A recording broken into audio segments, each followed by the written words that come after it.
Welcome back to the Movement Professional Podcast. So today I'm going solo. I just wanted to have a conversation about the topic of hernia and herniation. So not really a specialist on the discussion of either, especially from a structural or surgical standpoint.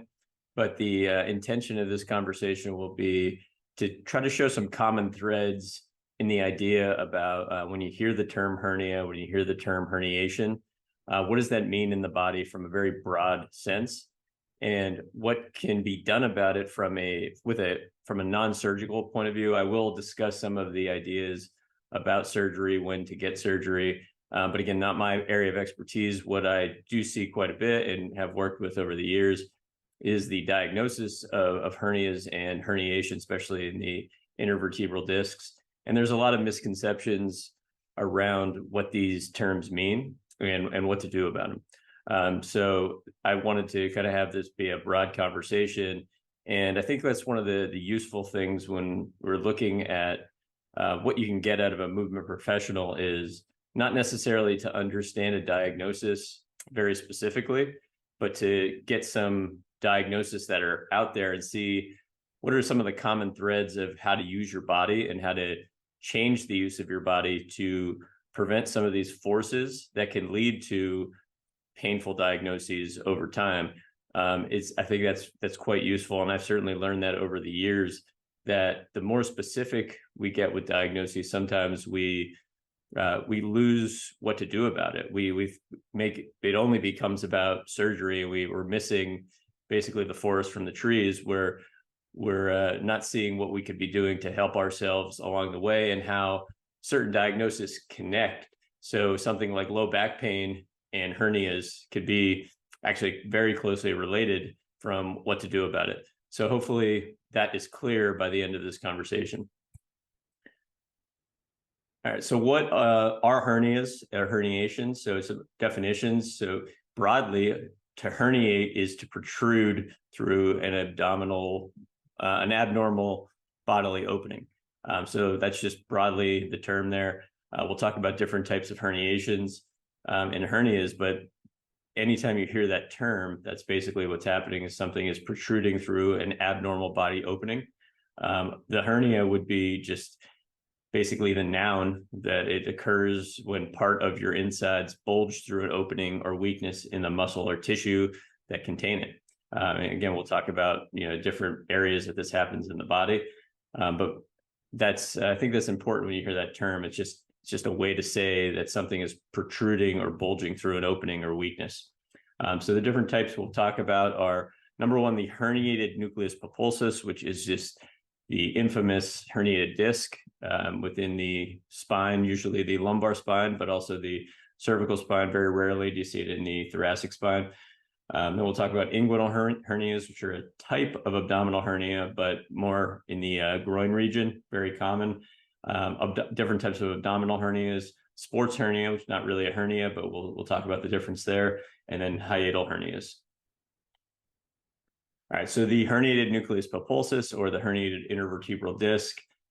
So it's important that we distinguish that this is a herniated nucleus of the disc, not the disc itself, because what actually herniates is the middle part of the disc. So the very common analogy is the jelly inside of a jelly donut moves through the outside of the donut. So the nucleus pulposus would be that gel-like structure, like the jelly, sits in the center of the intervertebral disc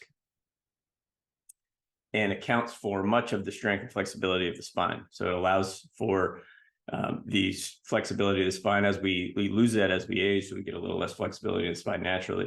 The annulus fibrosus would be like the outside of the donut. So you actually have inner and outer portions of this annulus fibrosus, but for the diagnosis here, we're looking more at the outer circumferential portion of the intervertebral disc, and that's usually pretty strong. So, but sometimes this nucleus pulposus will break through that, and that's what the diagnosis of a herniated disc is. So many herniated discs are asymptomatic. I've talked about this in other podcasts. You can have structural damage. It's very common that you have structural damage, and it almost becomes the norm over the years without symptoms. And, I think what's interesting here is you look at the numbers, about 29% of those that are 20 years of age, around that age group, have asymptomatic symptoms, but it gets quite a bit larger as you get older. So up to about 43% of those that are 80 years of age or more. So it becomes more and more normal to have no symptoms, but have some type of herniation in the disc. And then it's even greater, it's about up to 84% of those 80 years of age that have a disc bulge with no herniation. So it's very, very common to start to see some of these changes in the spine and in the intervertebral disc over time. Less likely when you're younger. So, to me, what that indicates is the natural forces of time and in your body start to make it more of the norm to have some of these bulges and herniations. If you have it when you're a little bit younger, it's probably the forces are a bit greater. For whatever reason, it could be genetics, but a lot of times it could be things that are being done with the body that would lead to greater forces in less amount of time. So if you see a herniated disc or a disc bulge when you're younger, it's more likely to be symptomatic. I mean, there's still about 30% that aren't symptomatic, but it's more likely to be symptomatic. And I think that instead of it being about the structural problem itself, it's more about what are the forces that are being done to create that, because it would be less likely that you see these changes in the body at such a young age. So I think that's, two different ways to look at it. You could just look at what's the resultant damage in the body, which is what we talk about when we talk about these herniated discs, or what are the forces that have led to that, right? So if it happens younger, then the forces have been greater in less amount of time. If it happens later in life, it's more common because there's just been more time for these forces to take hold. All right, so some symptoms that are really important to understand when we're looking at a herniated disc.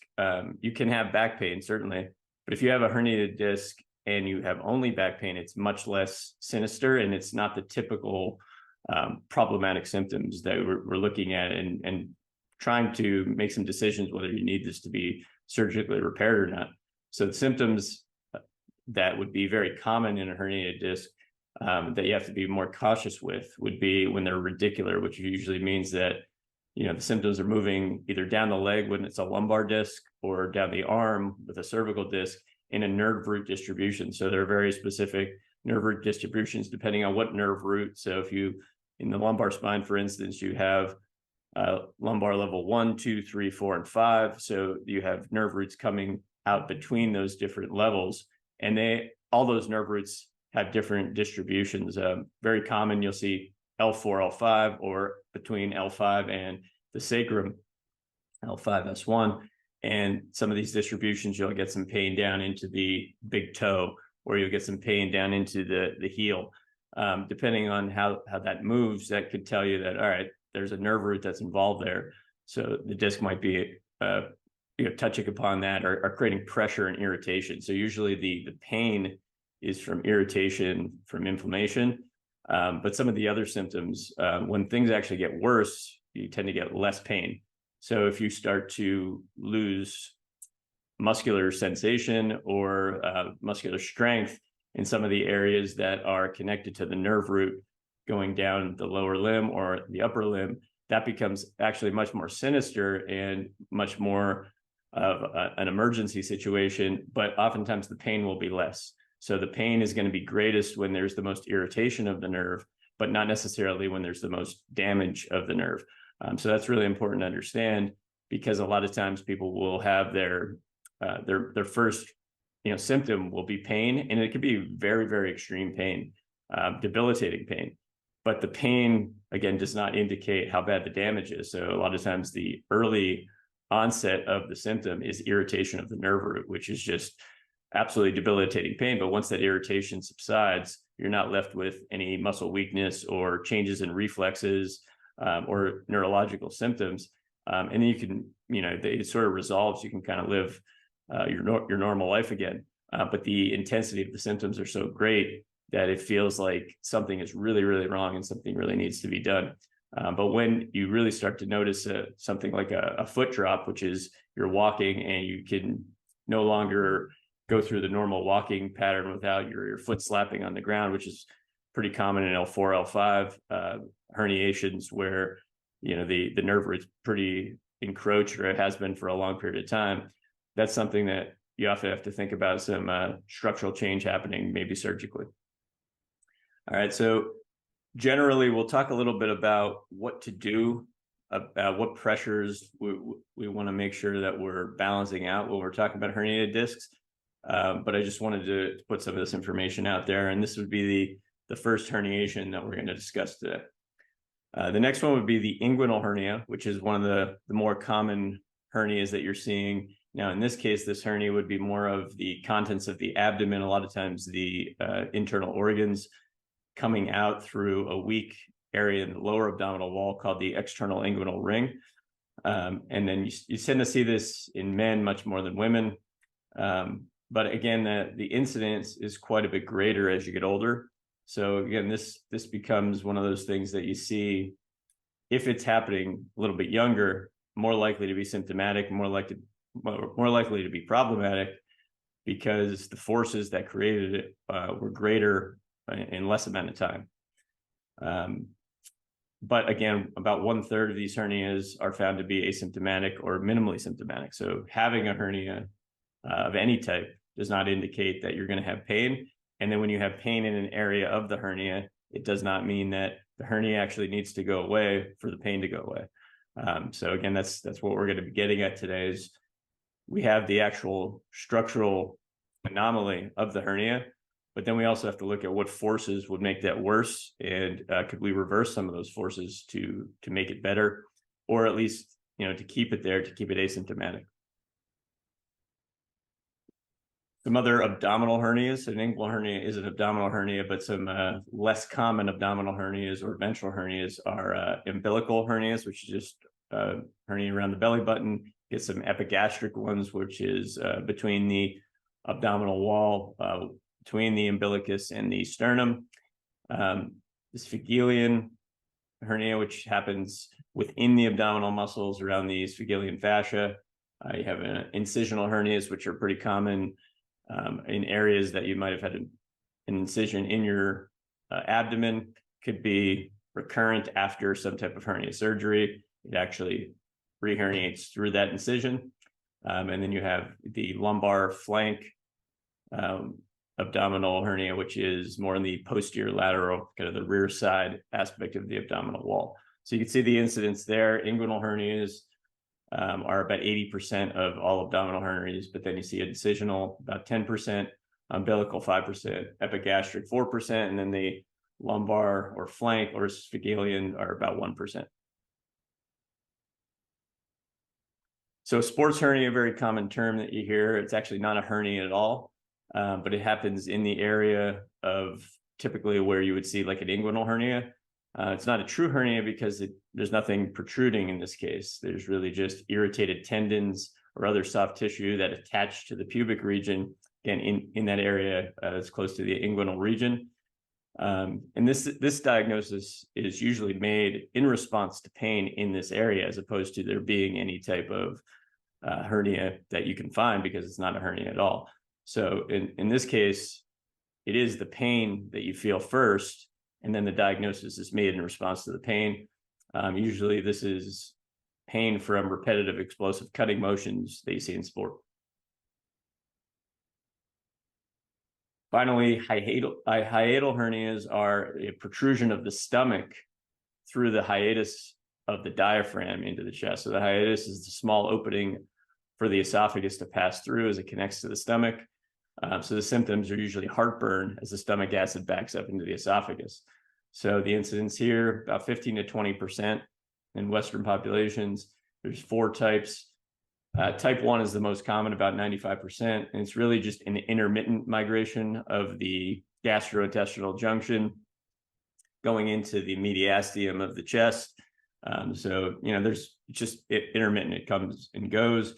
95% of the cases, and it's typically asymptomatic. So again, most of these, from a structural standpoint, when you see hiatal hernias, the majority are asymptomatic. But then you have different types. So type 2 through type 4, they could be asymptomatic still about 50% of the time, but the different types have to do with different parts of the stomach and gastrointestinal junction moving into different parts of the esophagus. So type 4 is where you actually get displacement of other organs other than the stomach going with it. And there's always different reasons why some of these things prevent differently in different people. There's certain things you can change and certain things you can't. That's what we'll kind of discuss next. But there's definitely some genetic things where, if you're getting type 4 hiatal hernias, you may have some type of genetic weakness of your, the hiatus of the diaphragm that just, is not just allowing the stomach to go through, but other organs there. Or there's just great, higher amounts of pressure for whatever reasons that are creating this backflow, through the diaphragm there.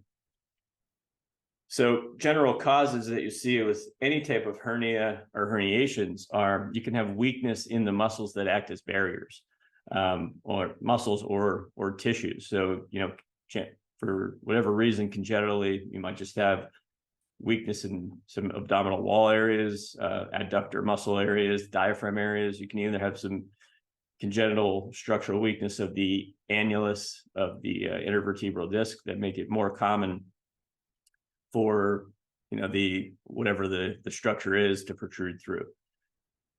The other side of it is you could be creating excessive pressure that's moving from the inside to out.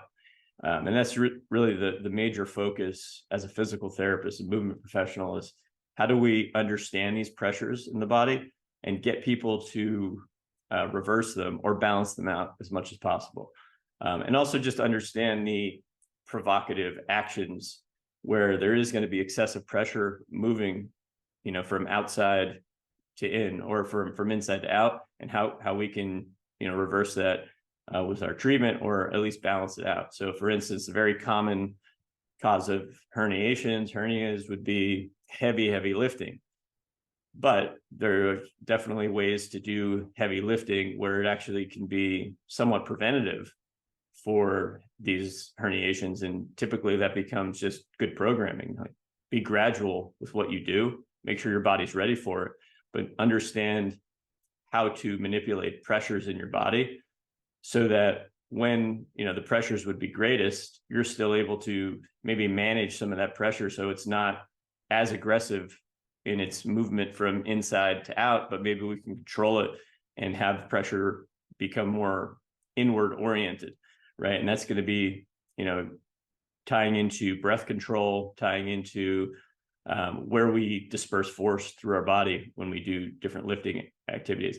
And then as always, the abruptness of how we lift and how we do heavy things, right? So if we are not accustomed to lifting heavy weights and we haven't gone through a gradual process of getting our body used to that, and then daily life asks us to lift something heavy, much more common that we can have some type of incident that forces something from the inside out. If we're used to doing that on a regular basis and we've had this long history of gradually being able to adapt our body to heavier forces, then the pressure isn't as great for us. Our body's able to tolerate it because we've adapted to it over time. So I think that's the number one thing is get into strength training in a healthy way early on and do it gradually. And if you haven't done it early on, get into it as soon as you can and do it gradually because it prepares your body against these forces, these high forces going from inside to out. And then the other part of that is muscle use or force imbalances. So especially with the athletic pubalgia or sports hernias, we're seeing a lot of actions that call for the muscles that attach to the front of the pubic region to get a lot of activity. And we can balance that out by, using other parts of the body that would be involved in these cutting movements. So a lot of times it's the posterior chain, the hip muscles around the hips on the backside, using the core in a way, again, that balances out this inside to out pressure and allows us to get maybe a little bit more of a out to in pressure at the right moments while we are also using some of the posterior chain So we're looking at just generally balancing out how these forces are being applied to the body. So should we get surgery? Yes or no? Again, not my area of expertise, but some things that you'll tend to see in the literature are there's something called incarceration and strangulation of hernias that involve the organs. So basically, incarceration would be that the tissue or the organs become trapped in the abdominal wall, and if that's left untreated, it can become strangulated, which can lead to permanent tissue death and damage. That's absolutely an emergency. So if you're not sure if you have some hernias, then get it checked out by someone who is a specialist in this, because they'll be able to at least rule out some of these sinister things that might not even be symptomatic, but if they can find that there's this incarceration or strangulation, that's a possibility. You may need surgery even if you're not having substantial symptoms. If the hernia is progressively growing larger, again, it doesn't have to be connected to symptoms, but just you get it checked and it's progressively growing larger, probably a good idea to stop that growth, and surgery can be part of that. And then for specifically herniated discs in the intervertebral region, we're looking at, as I mentioned before, progressive muscle weakness, right? So if you're having just a hard time walking, your gait changes not because of pain, but just because your ankles and lower legs aren't working the way they should because of progressive muscle weakness. That's a sign that things are probably progressively worsening, and that could become an emergency if not treated. Changes in reflexes, bowel or bladder function, very important that gets treated, and oftentimes you need some emergency surgery for that. So those are the things that I would look at as a movement professional as emergencies that they're outside of my realm.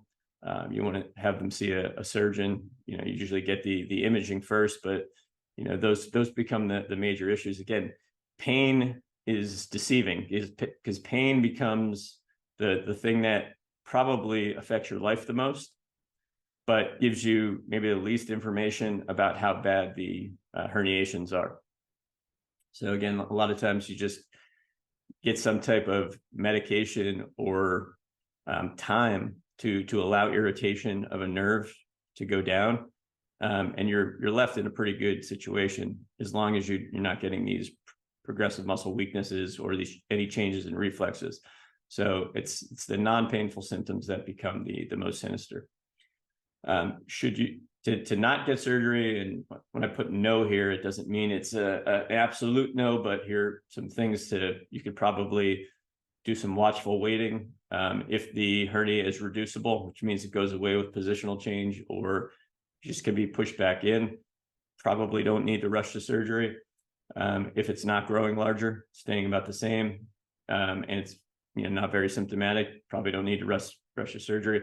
And then especially if the symptoms are highly intermittent, they come on with very specific things, surgery may not be the best solution for that, because whatever's bringing those symptoms on may not go away when you get the hernia fixed, because you're not changing the pressures.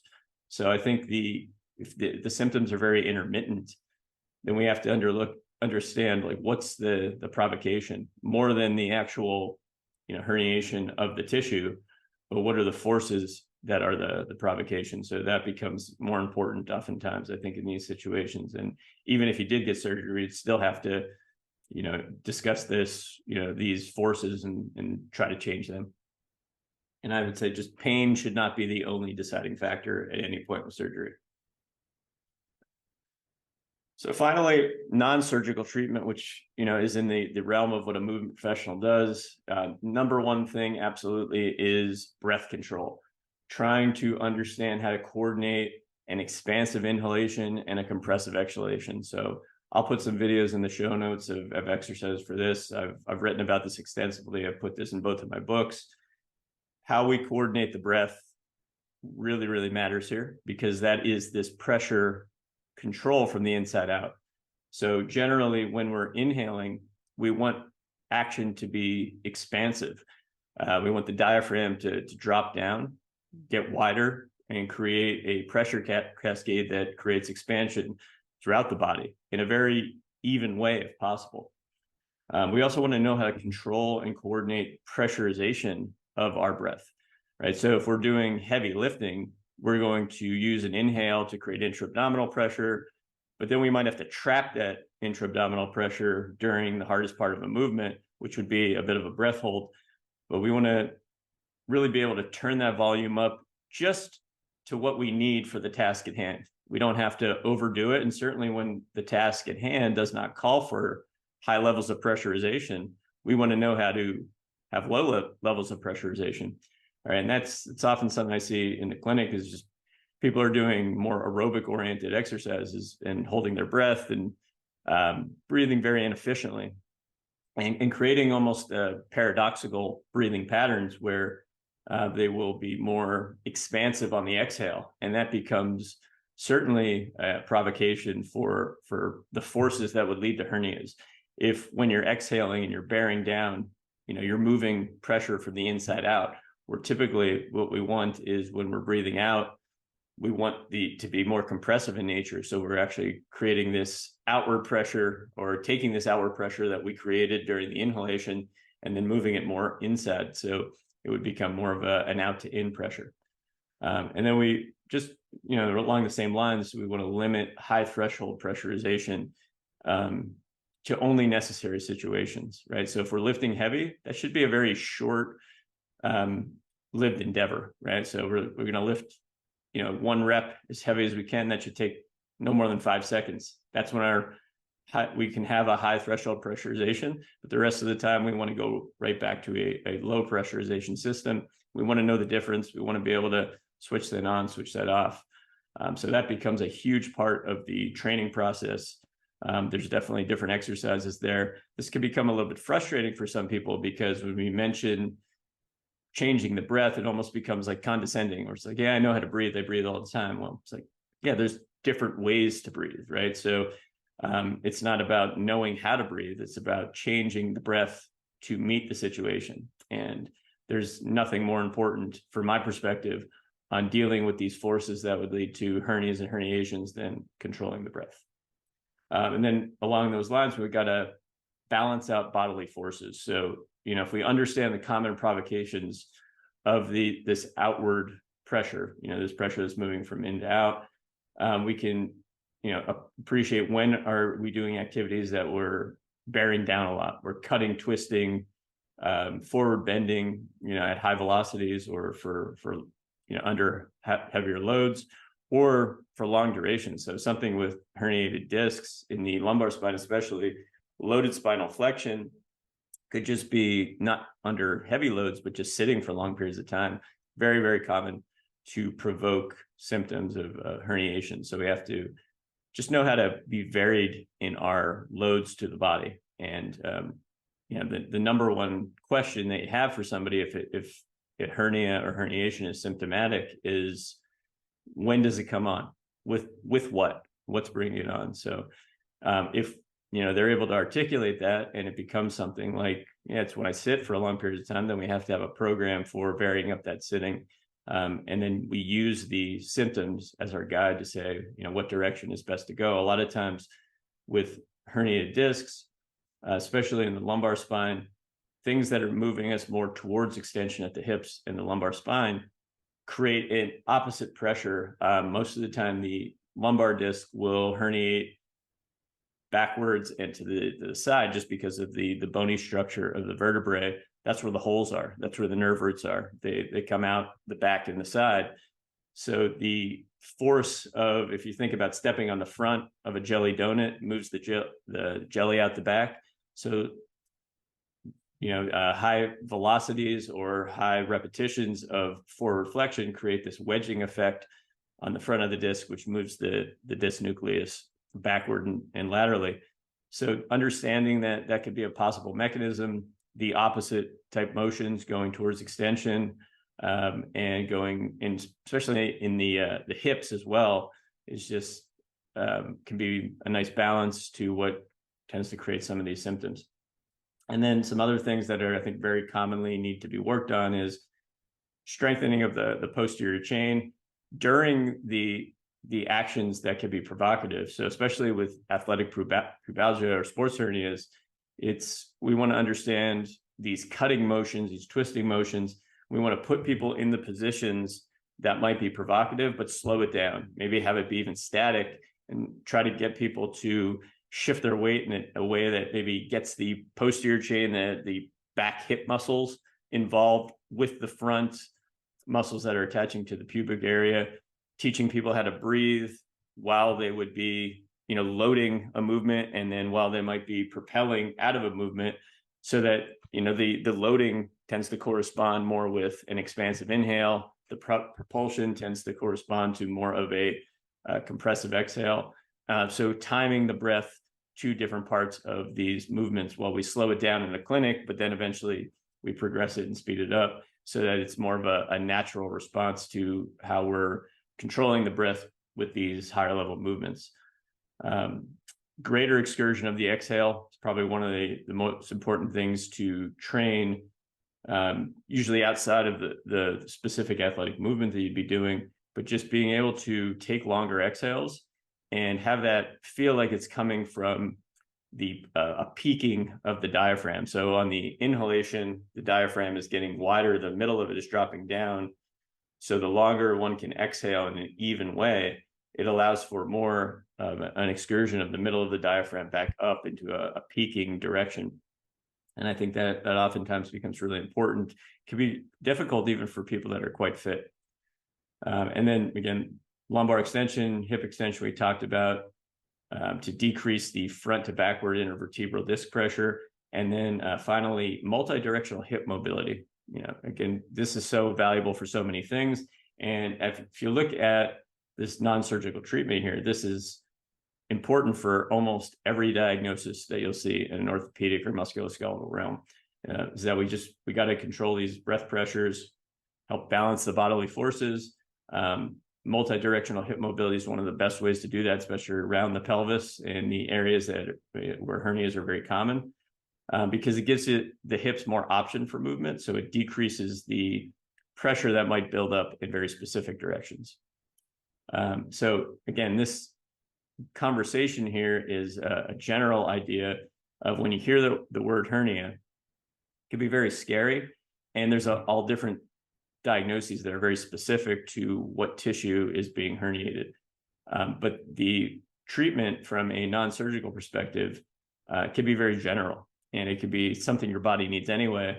So when you're having any of these symptoms early on, there's no harm in starting a program that helps you control your breath, balance your bodily forces. If you're having trouble with that, a good movement professional will certainly be able to help you out.